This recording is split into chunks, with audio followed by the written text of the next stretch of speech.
వాళ్ళకు భజన చేసే వాళ్ళను త్యాగం అంటే రాజీనామాలు చేయడం, ఎలక్షన్ తేవడం, కలెక్షన్ చేసుకోవడం, అదేనా మీ త్యాగం అని నేను అడుగుతున్నా. మరి ఒకవేళ త్యాగమే అదైతే 69 తొలి తెలంగాణ ఉద్యమంలో మంత్రి పదవిని త్యజించి చనిపోయే వరకు తిరిగి బాధ్యత చేపట్టని కొండా లక్ష్మణ్ బాపూజీ గారు చేసిన త్యాగాన్ని త్యాగమనాలా, ఏమనాలో మీరు చెప్పండి. మలి ఉద్యమంలో కోమటిరెడ్డి వెంకటరెడ్డి గారు రాజీనామా చేసి తిరిగి తెలంగాణ రాష్ట్రంలోనే మంత్రి పదవి తీసుకున్నాడు కదా, మరి దీన్నేమనాలి? మీరు ఎలక్షన్, కలెక్షన్, సెలక్షన్ మీద తిరుగుతుంటే పదవి త్యాగం చేసి తెలంగాణ రాష్ట్రంలోనే మీరు అండగా నిలబడ్డప్పుడే మంత్రి పదవి చేపట్టిన వెంకన్న త్యాగాన్ని ఏమనాలి అని నేను అడుగుతున్నా. 100 రూపాయలు పెట్టి పెట్రోల్ తీసుకున్న మీరు 10 పైసల అగ్గిపెట్టె తెచ్చుకొని అగ్గిపెట్టె రావుదే త్యాగమైతే నిటారుగా నిలబడి తెలంగాణ కోసం ఆత్మ బలిదానం చేసుకున్న శ్రీకాంతాచారి త్యాగాన్ని ఏమనాలి? కానిస్టేబుల్ కిష్టయ్య నేల కొరిగిన త్యాగాన్ని ఏమనాలి? ఉస్మానియా యూనివర్సిటీ గేట్లని తన్ని వీర మరణం పొందిన యాదయ్య త్యాగాన్ని ఏమనాలి? ఒక ఈశాన్ రెడ్డి, ఒక వేణుగోపాల్ రెడ్డి త్యాగాన్ని ఏమనాలి? 100 రూపాయల పెట్రోల్ మీద చల్లుకొని 10 పైసల అగ్గిపెట్టె తెచ్చుకొని అగ్గిపెట్టె రావు, నువ్వు 10 ఏళ్ళు మంత్రిగా ఉంటావు, ఆర్థిక మంత్రిగా ఉంటావు, సాగునీటి పారుదల శాఖ మంత్రిగా ఉంటావు, వేల కోట్ల రూపాయలు నువ్వు దోసుకుంటావు. ఉద్యమం ముసుగులో ఫామ్ హౌస్లో ఉన్న వాళ్ళు అధికారాన్ని చెలాయించి 69,000 కోట్ల రూపాయల అప్పులో ఉన్న తెలంగాణను 8,11,000 కోట్ల రూపాయల అప్పుల ఊబిలో ముంచి ఈ తెలంగాణను శాశ్వతంగా 10 ఏళ్లలోనే 100 ఏళ్లకు సరిపోయే విధ్వంసం చేసిన మిమ్మల్ని ఏమనాలి? మీ త్యాగాలను ఈరోజు తెలంగాణ ప్రజలు ఇంకా భరించాలనా? మీ దోపిడీని తెలంగాణ ప్రజలు ఇంకా సహించాలనా అని నేను అడుగుతున్నా. నేను అడగదలుచుకున్న వేదిక మీద నుంచి నిన్న మొన్న చూస్తున్నా, ఇద్దరు తొడేళ్లలాక తెలంగాణ మీద పడి తిరుగుతున్నారు. బావమరుదులు ప్రజలందరూ కోరుకుంటున్నారు, మా ప్రభుత్వం రావాలి అని చెప్తున్నారు. ప్రజలు ఎవరు కోరుకుంటలేరు, మీ కుటుంబం కోరుకుంటుంది. మీ దోపిడీ దొంగతనాలలో మీకు అండగా నిలబడ్డ వాళ్ళు కోరుకుంటున్నారు. ఇవాళ ప్రజాపాలన వచ్చి ప్రజలలో చైతన్యం వచ్చి ప్రజలు సంక్షేమ అభివృద్ధి పథకాలను ఈరోజు అనుభవిస్తుంటే వాటిని చూసి అసూయపడుతున్న వాళ్ళు ఎవరైనా మిమ్మల్ని కోరుకుంటున్నారేమో కానీ ఈ తెలంగాణ సమాజం మిమ్మల్ని, మీ కుటుంబాన్ని శాశ్వతంగా సామాజిక బహిష్కరణ చేపట్టినరు. ఇంకా భవిష్యత్తులో మీకు పదవి అనేదే ఉండదు. ఏదైనా బీఆర్ఎస్ గురించి మీరు మాట్లాడుకోవాలనుకుంటే మీ గతం గురించి మాట్లాడుకోవాల్సిందే తప్ప మీకు భవిష్యత్తు లేదన్న సంగతి ఈ నల్లగొండ వేదిక మీద వేలాది మందిగా ఈ గ్రౌండ్లోనే కదా, ఆ పక్కన గ్రౌండ్లో మా అక్కలు, మా సోదరులు ఈ గ్రౌండ్ పిక్కటిల్లేలా నాగార్జున కాలేజ్ గ్రౌండే కాదు, అవతలి సైడ్ నుంచి ఆ పక్క రహదారుల మీద వేలాదిగా నిలబడి జేజేలు పలుకుతున్న ఆ ప్రజలు చెప్పుతున్నారు, మిమ్మల్ని ఉప్పు పాతర వేసినాం, మళ్ళా మిమ్మల్ని మొక్క కూడా మొలవనీయమని నల్గొండ జిల్లా ప్రజలు చెప్తున్నారు. నేను నడుచుకుంటూ వస్తున్నప్పుడు కొంతమంది యువకులు వచ్చి, అన్న తులసి వనంలో గంజాయి మొక్కలాగా గా సూర్యాపేటలో ఒకడు జానెడోడు మిగిలిండు, ఆ జానెడును కూడా మళ్ళా మొలవనీయం, మా ఎంకన్న మీద 3 అడుగులు ఎగురుతుండు, మళ్ళసారి చూసుకుంటామని వచ్చి యువకులు సూర్యాపేట వాళ్ళు నాకు చెప్పారు. అందుకే మిత్రులారా, ఇవాళ చాలామంది మాట్లాడుతున్నారు, అధికారం కోల్పోయిన అక్కస్తో కడుపు నిండా విషం పెట్టుకొని మూసీలో ఉన్న కాలుష్యానికంటే వీళ్ళ కడుపులో ఉన్న కంపు అంతకంటే ఎక్కువైంది. కాంగ్రెస్ ఏం చేసిందని నన్ను అడుగుతున్నారు. రేవంత్ రెడ్డి 2.5 ఏళ్లలో ఏమి తెచ్చిండు అని అడుగుతున్నారు. నేను ఇవాళ సూటిగా ఈ వేదిక మీద నుంచి మీడియా మిత్రుల సమక్షంలో నేను ఒక్క మాట చెప్పదలుచుకున్నా. ఎప్పుడు అడిగినా ప్రత్యేక శాసనసభ సమావేశాలను మా కౌన్సిల్ని సుఖేందర్ రెడ్డి గారు స్పీకర్ గారి అనుమతి తీసుకొని సమావేశాన్ని ఏర్పాటు చేస్తాం. 10 సంవత్సరాల బీఆర్ఎస్ పాలన, 12 సంవత్సరాల బీజేపీ పాలన, 2.5 సంవత్సరాల మా పాలన, మీ 2014, 2018 ఎన్నికల మేనిఫెస్టో, బీజేపీ 14, 19, 24 ఎన్నికల మేనిఫెస్టో మీద ప్రత్యేక సమావేశాలలో చర్చ చేద్దాం. మీరు సిద్ధంగా ఉన్నారా? మీరు లెటరు రాయండి స్పీకర్ గారికి, కౌన్సిల్ చైర్మన్ గారికి. ప్రభుత్వం తరఫున నేను విజ్ఞప్తి చేసి మీరు అడిగినన్ని రోజులు సభ సమావేశాలను నిర్వహిస్తా. అక్కడే తేల్చుదాం ఎవరు ఏం చేసిండ్రో తెలంగాణ కోసం. తెలంగాణ రాష్ట్ర ఏర్పాటు నుంచి తెలంగాణ రాష్ట్ర కోసం చేసుకున్న ఆత్మ బలిదానాల వరకు ఏ విషయమైనా ప్రత్యేకంగా చర్చ చేద్దామని నేను ఈ సందర్భంగా సవాలు విసురుతున్నా.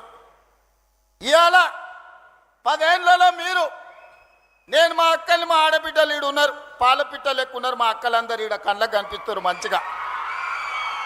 వస్తుంటే ఆడ కూడా వేలాది మంది మా ఆడబిడ్డలు పాలపిట్ట చీర కట్టుకొని వస్తే పండుగ పూట నేను పెట్టిన చీర సారెలాక భావించి మా అక్కలందరూ మా సోదరుడు వస్తున్నాడు, కలవాలే, చూడాలే, మా సోదరుడికి అండగా నిలబడాలి అని మా అక్కలు ఈడు వచ్చిండ్రు.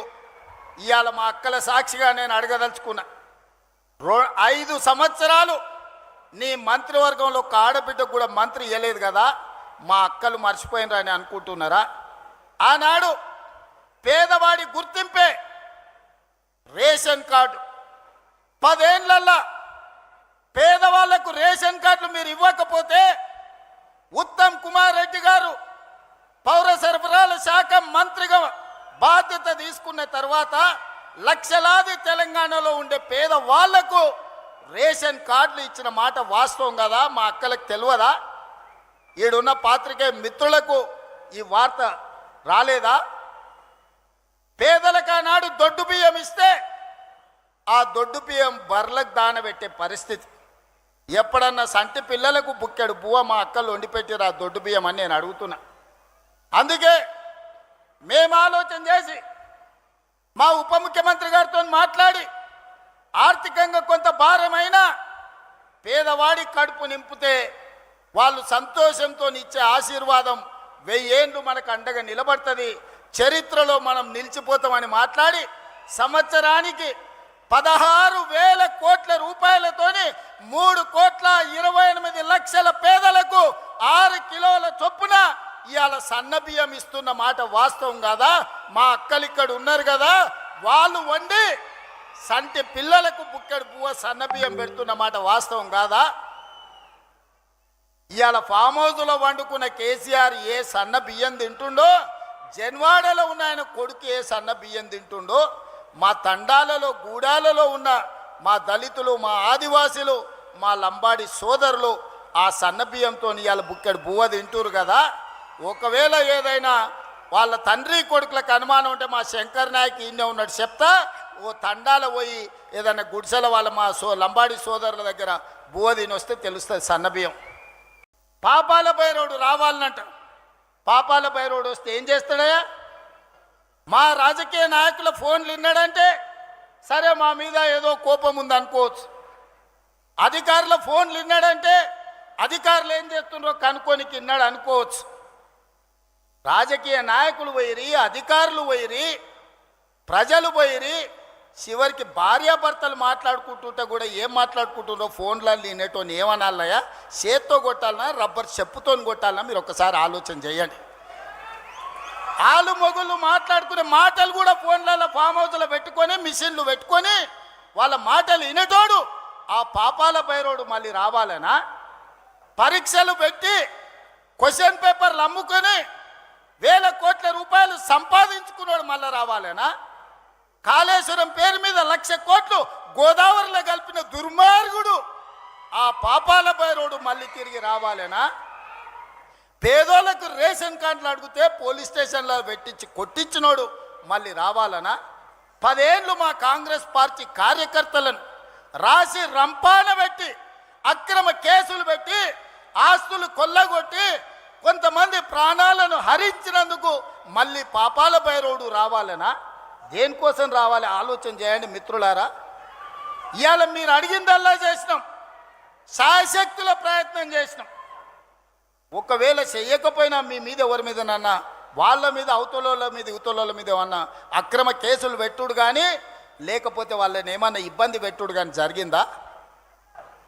మరి పాపాల బైరోడు ఎందుకు రావాలని నేను అడుగుతున్నా. అందుకే మిత్రులారా ఇవాళ ఒక్కటే ఆలోచన చేయండి. మీరు కూడా గ్రామాలలో 10 ఏళ్ళ బీఆర్ఎస్ పాలన, 12 ఏళ్ళ మోడీ పాలన, 10 ఏళ్ళ ఇందిరమ్మ పాలన మీద రచ్చబండలలో చర్చ పెట్టండి. తాటి చెట్టు కాడ కళ్ళు తాగేటప్పుడు చర్చ పెట్టండి, బార్ షాప్ కాడ పెట్టండి, బీర్ షాప్ కాడ పెట్టండి, పెళ్లి కాడ పెట్టండి, సావు కాడ పెట్టండి, సర్పంచుల సంఘం కాడ పెట్టండి, లేకపోతే అసెంబ్లీలో పెట్టండి. చర్చ చేద్దాం. మనం చేసిన పనులు చెప్పుకోకపోవడం వల్ల ఈరోజు ఆ దుర్మార్గులు బామార్దులు బిల్లా రంగాలు ఊరూరు తిరిగి అబద్ధాలు చెప్తున్నారు. వాళ్ళకి దేవుడు శాపం పెట్టిండు, నిజం మాట్లాడితే మీ తల 1000 ముక్కలై సస్తారని. ఒక్క మాట కూడా నిజం మాట్లాడు. మొత్తం కుటుంబం అంటారా నాయన. ఫామ్ హౌస్లో వండుకున్న శుక్రాచార్యుడు కావచ్చు, ఊరి మీద తిరిగే మారీచుడు కావచ్చు, లేకపోతే సుబావుడు కావచ్చు, ఎవడన్నా నిజం మాట్లాడతారా? మా లక్ష్మణ్ 687 కోట్ల రూపాయలు టెండర్లు పిలిస్తే 3,000 కోట్ల అవినీతి జరిగిందంట. మూతి మీద పెట్టి కొడతా రా సవాల్ చేస్తున్నాను మా లక్ష్మణ్ అన్నాడు. ఇక మళ్ళా రాలే. సింగరేణిలో టెండరే కాలేదు, తారీఖే రాలేదు, మొత్తం సింగరేణి కొల్లగొట్టిరని నోరు తెరిచిన అబద్ధం. నోరు తెరిస్తే అబద్ధాలు చెప్పి 100 అబద్ధాలు ఒకటే అబద్ధాన్ని 100 సార్లు చెప్తే నమ్మకపోతారా అని అనుకుంటారు. కానీ మీ జాతకం మీ మొత్తం నరాన తెలంగాణ ప్రజలకు తెలుసు. ఉద్యమం సమయంలో పిల్లల ప్రాణాలను ఎట్లా పొట్టన పెట్టుకున్నారో, అధికారంలోకి వచ్చిన తర్వాత ఎట్లా తెలంగాణ రాష్ట్రాన్ని కొల్లగొట్టినరో, ఎట్లా అక్రమ కేసులు పెట్టినరో తెలంగాణ సమాజానికి అంతా తెలుసు. మీరు ఎన్ని అబద్ధాలు చెప్పినా, మీరు ఎన్ని నాటకాలు వేసినా మిమ్మల్ని ఈ తెలంగాణ సమాజం నమ్మదు, క్షమించదు. అందుకే మిత్రులారా ఇవాళ మా ఎంకన్న చాలా విషయాలు ప్రస్తావించారు. నల్లగొండను ప్రత్యేకంగా చూడమన్నాడు. తప్పకుండా అదేవిధంగా మా పార్లమెంట్ సభ్యుడు నాకు అత్యంత సన్నిహితుడు రఘువీర్ గారు కూడా కొన్ని అంశాలను ప్రస్తావించడం జరిగింది. వాటన్నిటిని తప్పకుండా మా అధికారులకు ఆదేశాలు ఇచ్చి ఆ పనులను ఏ విధంగా ముందుకు తీసుకెళ్లాలనో 100% ప్రయత్నం చేస్తాం. కానీ చివరిగా మీకు ఒక్క మాట ఇవ్వదలుచుకున్నా. మళ్ళొచ్చే ఎన్నికల లోపల ఎస్ఎల్బిని పూర్తి చేసి కృష్ణానది జలాలను నల్లగొండ నేల మీద పారిస్తా, మీ పంటలు పండించే విధంగా 100% ఎస్ఎల్బిసిని పూర్తి చేయడమే కాదు, డిండి ప్రాజెక్టును పూర్తి చేయడానికి సంపూర్ణంగా నేను సహకారం అందిస్తా. నా జీవిత లక్ష్యం ఒక్కటే, మూసీ నది ప్రక్షాళన. మోడీ సబర్మతి కాదు, ఢిల్లీ యమునా కాదు, యోగి గంగా నది కాదు. ఈ దేశానికి ఎవడు వచ్చినా మూసీ నది ప్రక్షాళన చూడడానికి రావాలి. దేశానికి తలమానికంగా మూసీ నది ప్రక్షాళన చేస్తా. మా చామల కిరణ్ రెడ్డి ఏదైతే కోరుకుంటుండో ఆయన పార్లమెంట్లో, ఈ మూసీ కంపు నుంచి, కాలుష్యం నుంచి నల్లగొండ బిడ్డలకు విముక్తి కలిగించే బాధ్యత నాది. ఒట్టేసి చెప్తున్నా, మూసీ పూర్తి చేస్తా. ఎవడు వచ్చినా, ఎవడు అడ్డం పడ్డా, ఎవడు ఆత్మహత్య చేసుకున్నా మూసీలేసి తొక్కుతా, మూసీ నది ప్రక్షాళన చేస్తా. ఎవడెవడైతే మాట్లాడుతుండో రాసుకోండి. 94 నుంచి 2004 2 సార్లు టీడీపీ, 2004 నుంచి 2014 2 సార్లు కాంగ్రెస్, 2014 నుంచి 2024 వరకు 2 సార్లు బీఆర్ఎస్. ఇవాళ నేను చెప్తున్న ఈ వేదిక మీద నుంచి నల్గొండ బిడ్డల ఆశీర్వాదంతో, మీ ఉత్సాహంతో 2024 నుంచి 2034 వరకు 3 రంగుల జెండా ఎగురుతుంది. తెలంగాణ ప్రజల ఆకాంక్షలు తీరుస్తుంది. ప్రజా పాలన ప్రజల ఉనికిని మనుగడను కాపాడుతుంది. ఇదే నా మాట. మీరండగా నిలబడండి సోదరులారా. 10 ఏళ్ళు వెనక్కి తిరగకుండా తెలంగాణ రాష్ట్రాన్ని దేశంలోనే నెంబర్ 1గా తీర్చిదిద్దుతా. మీరందరూ అండగా ఉంటారా? మీరందరూ అండగా ఉంటారా? మీరందరూ అండగా ఉంటారా? మీరందరూ అండగా ఉంటారా? ఆ పక్క గ్రౌండ్లో ఉన్న మా అక్కల్ని కూడా అడుగుతున్నా, అండగా ఉంటామన్న వాళ్ళందరూ చేయి పైకెత్తి పిడికిలు బిగించండి. జై కాంగ్రెస్, జై జై కాంగ్రెస్, జై కాంగ్రెస్. ఢిల్లీ వరకు వినిపించాలి. జై జై కాంగ్రెస్. ధన్యవాదాలు సోదరులారా. ప్రజాపాలన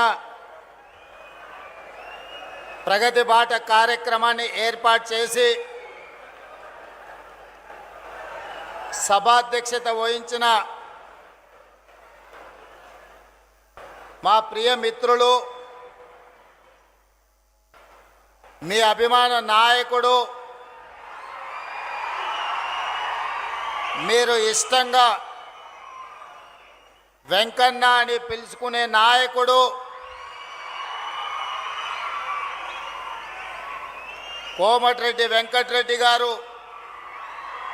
ఇంత పెద్ద కార్యక్రమాన్ని ఏర్పాటు చేసి నల్గొండ గడ్డ మీద నుంచి తెలంగాణ నలుమూలల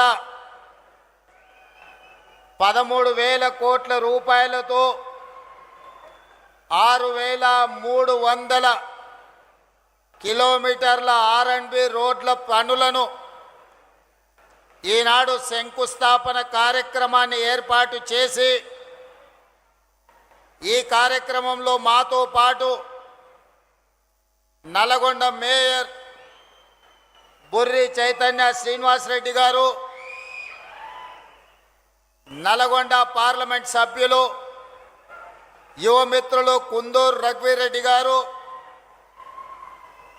నా సహచర మంత్రివర్గ ఉప ముఖ్యమంత్రి గారు మిత్రులు బట్టి విక్రమార్క గారిని, సాగునీటి పారుదల శాఖ మంత్రివర్యులు మిత్రులు ఉత్తమ్ కుమార్ రెడ్డి గారిని, నల్గొండ ఇన్ఛార్జి మంత్రివర్యులు మిత్రులు అడ్లూరు లక్ష్మణ్ గారిని, శాసన మండలి చైర్పర్సన్ గుత్తా సుఖేందర్ రెడ్డి గారిని, భువనగిరి పార్లమెంట్ సభ్యులు మిత్రులు చామల కిరణ్ రెడ్డి గారిని, ప్రభుత్వ విప్ వేముల వీరేశం గారిని, మరో విప్ బీర్ల ఐలయ్య గారిని, తుంగతుర్తి శాసనసభ్యులు మందుల సామేల్ గారిని, మిర్యాలగూడ శాసనసభ్యులు లక్ష్మారెడ్డి గారిని, నాగార్జున సాగర్ శాసనసభ్యులు యువమిత్రులు కుందూరు జయవీర్ రెడ్డి గారిని, దేవరకొండ శాసనసభ్యులు మీ అందరికీ ఆప్తుడు పాలు